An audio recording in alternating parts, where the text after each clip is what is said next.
ஓய்வுக்காக காட்டுக்கு சென்றபோது தனது செல்ல நாயையும் அழைத்து போனார் ஒரு அரசர்.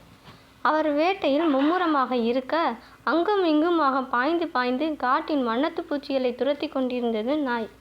பல நிமிடங்களுக்கு பிறகுதான் தான் வழியை தவற விட்டுவிட்டதை உணர்ந்தது அந்த நாய். அப்போது சற்று தூரத்தில் புலி ஒன்று வருவதை கண்ட நாய் அது தன்னை வேட்டையாடத்தான் வருகிறது என்பதையும் உணர்ந்து தப்பிப்பது எப்படி என்று எண்ணியது. அப்போதுதான் எதிரில் சில எலும்பு துண்டுகள் இருப்பதை கண்டது. சட்டென ஒரு காரியம் செய்தது. புலிக்கு முதுகு காட்டிய வண்ணம் எலும்பு துண்டுகளின் முன் அமர்ந்தது. புலி அருகில் வந்தவுடன், ஆஹா, புலியின் மாமிசம் எவ்வளவு சுவை! இன்னும் ஒரு புலி கிடைத்தால் நன்றாகத்தான் இருக்கும் என்றது நாக்கை சுழற்றியபடியே. அதனை கேட்ட புலிக்கோ பயம் வந்துவிட்டது.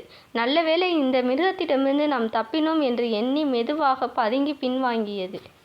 இந்த சம்பவத்தை மரத்தின் மேல் அமர்ந்து குரங்கு ஒன்று கவனித்து கொண்டிருந்தது.